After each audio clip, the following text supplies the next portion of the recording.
الحمدللہ وحدہ لا شریک لہ والصلاة والسلام علی من لا نبی بعد۔ پارہ نمبر 9۔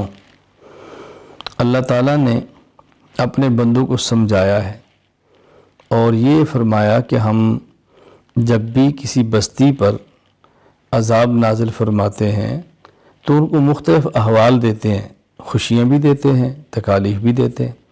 دیکھتے ہیں کہ خوشی میں کیا کرتے ہیں اور تنگی میں کیا کرتے ہیں۔ جو خوشی میں، راحت میں اور بے آرامی میں، تکلیف میں اللہ کے ساتھ یاد کرتے ہیں بچ جاتے ہیں، اور جو خوشی میں لے تو اکڑتے ہیں، تکلیف آئے تو گڑ گڑاتے ہیں، تو یہ لوگ پھر پھنس جاتے ہیں۔ تو مومن کی شان یہ ہے کہ خوشی ہو یا تکلیف ہر حال میں اللہ کا بن کر رہے اور اللہ کو یاد رکھے۔ حضرت موسیٰ علیہ السلام کا واقعہ اس میں بیان فرمایا ہے۔ حضرت موسیٰ علیہ السلام کا فرعون کے ساتھ مقابلہ ہوا، فرعون سے گفتگو ہوئی ہے، فرعون نے جادوگر موسیٰ علیہ السلام کے مقابلے میں بلائے ہیں۔ اللہ تعالیٰ نے اپنے کرم سے موسیٰ علیہ السلام کو فتح دی ہے، جادوگروں کو ناکام کیا ہے، اور پھر وہ سارے جادوگر موسیٰ علیہ السلام پر ایمان بھی لائے ہیں، کلمہ پڑھا ہے۔ اس واقعے کا ذکر بھی فرمایا ہے۔ حضرت موسیٰ علیہ السلام فرعون اور فرعون کی قوم کی طرف آئے ہیں، نبی رسول بن کر آئے ہیں، آپ نے دعوت دی ہے، ان لوگوں نے دعوت کو جھٹلایا ہے، تو ان پر کئی قسم کے عذاب آئے ہیں۔ یہاں پر ان میں سے 5 قسم کے عذابوں کا ذکر ہے۔ نمبر 1 طوفان، جیسے جھکڑ ہے، طوفان ان کے اوپر بھیجا ہے۔ نمبر 2 والجراد، ٹڈیاں بھیجی ہیں۔ نمبر 3 والقمل، ان کے اوپر جوئیں، بالوں میں جوئیں، کھانے کپڑوں میں جوئیں، جو بستر میں جوئیں ہی جوئیں۔ والضفادع، مینڈک، کھانے میں مینڈک، پانی میں مینڈک، پینے کی چیزوں میں مینڈک۔ والدم، اور خون، کھانا کھاتے ہیں خون بنتا ہے، پانی پیتے ہیں خون بنتا ہے، خون۔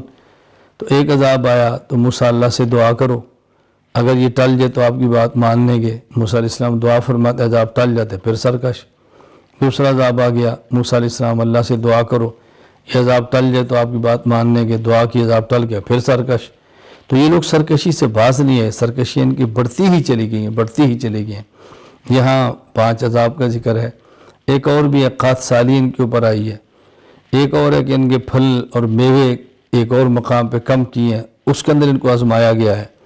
اللہ تعالیٰ نے پھر معجزے دیے ہیں موسیٰ علیہ السلام کو، 2 بڑے، ید بیضاء، اپنا ہاتھ بغل کے نیچے رکھتے ہیں، پھر باہر نکالتے ہیں تو ایسے سورج کی طرح چمک رہا ہوتا ہے، ید بیضاء۔ موسیٰ علیہ السلام کو لاٹھی عصا کا معجزہ دیا ہے، پتھر پہ مارا ہے تو چشمے نکلے ہیں، دریا پہ مارا ہے تو راستے دیے ہیں، لیکن انہوں نے نہیں دیکھا معجزات کو بھی، اس کی بھی پرواہ نہیں کی، اللہ کی طرف سے آنے والے عذاب کی پرواہ بھی نہیں کی۔ بالآخر ایسا عذاب آیا کہ اس میں پوری قوم فرعون سمیت برباد ہو گئی۔ اللہ تعالیٰ ہمیں پیغمبر کی سچی دعوت کو ماننے کی اور قبول کرنے کی توفیق عطا فرمائے۔ پھر بنی اسرائیل کو، جو موسیٰ علیہ السلام کی اپنی قوم سے فرعون سے نجات دی ہے، اللہ تعالیٰ ان کے اوپر تورات نازل فرمائی ہے، کتاب ان کو دی ہے۔ دیکھو، فرعون کی غلامی سے نکالا، موسیٰ علیہ السلام جیسا جلیل القدر رسول اور نبی دیا، تورات جیسی عظمت والی کتاب دی ہے، اور یہ لوگ بھی باز نہیں آئے۔ پھر انہوں نے بھی کبھی وعدہ خلافی کرتے ہیں، کبھی احکام الہیہ کا مذاق اڑاتے ہیں، کبھی دین میں تعریفیں کرتے ہیں، کبھی ہیلے بہانے کرتے ہیں۔ ان کو حکم تھا کہ تم نے ہفتے کے دن مچھلی کا شکار نہیں کرنا، تو انہوں نے اس دریا کے بعد چھوٹی سی، جیسے ہمارے یہاں تالاب ہوتے، بنا لی، اور ہفتے کے دن مچھلیاں بہت آتی، تو وہاں سے راستہ نکالے کہ مچھلی وہاں سے نکل آتی، اور پھر اتوار کو پکڑ لیتے ہیں۔ تو ان لوگوں نے پھر یہ غلط کام کیا، ایک ناجائز ہیلا، ناجائز بہانہ اور ناجائز قسم کا راستہ اختیار کیا، آخر ان کے اوپر بھی اس وجہ سے عذاب آیا۔ پھر ایک شخص کا واقعہ بیان کی ہے، موسیٰ علیہ السلام کے دور میں تھا، بلعم بن باورہ ان کا نام تھا، مستجاب الدعوات تھا، اللہ اس کی دعا قبول فرماتے۔ لوگوں نے اس سے کہا کہ موسیٰ علیہ السلام کے خلاف دعا قبول کرو، موسیٰ علیہ السلام کے خلاف دعا کرو، بد دعا کرو۔ تو مستجاب الدعوات تھا، تو اس نے ان کی پہلے بات نہیں مانی، تو ان لوگوں نے رقم دی، بھاری رشوت دی، اور اس نے بد دعا کی۔ اب پیغمبر کے خلاف کیا بد دعا قبول ہونی تھی، اپنا نقصان ہوا۔ تو اللہ فرماتے ہیں شخص کی مثال تو کتے کی طرح ہے، اوپر وزن ہو تم بھی ہانپتا ہے، نہ وزن ہو تم بھی ہانپتا ہے۔ یعنی اس کو وزن کے ہونے نہ ہونے سے فرق نہیں پڑتا۔ یہ بھی ایسا شخص ہے علم ہو تب بھی فائدہ نہیں، علم نہ ہو تب بھی فائدہ نہیں، کیا اس کے علم نے اس کو فائدہ دیا؟ اللہ تعالی ہمیں محفوظ رکھے اس بیماری سے، اللہ تعالی ہماری حفاظت فرمائے۔ پھر اللہ تعالیٰ نے یہاں قرآن کریم کے بارے فرمایا کہ یہ عبرت ہے، بصیرت ہے، نصیحت کی کتاب ہے، اور آخر فرمایا وَإِذَا قُرِئَ الْقُرْآنُ فَاسْتَمِعُوا لَهُ وَأَنصِتُوا لَعَلَّكُمْ تُرْحَمُونَ۔ اس آیت کا تعلق نماز کے ساتھ ہے کہ جب جماعت کے ساتھ امام کے پیچھے نماز پڑھ رہے ہوں اور امام قرآن پڑھے تو مقتدی کو خاموش رہنا چاہیے۔ قرآن سورۃ فاتحہ سے لے کر والناس تک مکمل 114 سورتوں کا نام ہے۔ فرق کیا ہے؟ جب امام اونچی آواز سے پڑھے، آواز آ رہی ہو تو اس کا حکم یہ ہے فاستمعوا لہ، سنو، توجہ کرو، اور جب آواز نہ آ رہی ہو، سری نماز ہے ظہر اثر کی، اس کا حکم ہے وانصتوا، خاموش تم نے اب بھی رہنا ہے۔ تو یہ اللہ تعالیٰ نے امت کو بہت اہم مسئلہ بیان کر کے سمجھایا ہے کہ اس کا خیال کیا کرو، اس سے تمہارے اوپر رحم ہوگا، اللہ کی رحمت نازل ہوگی۔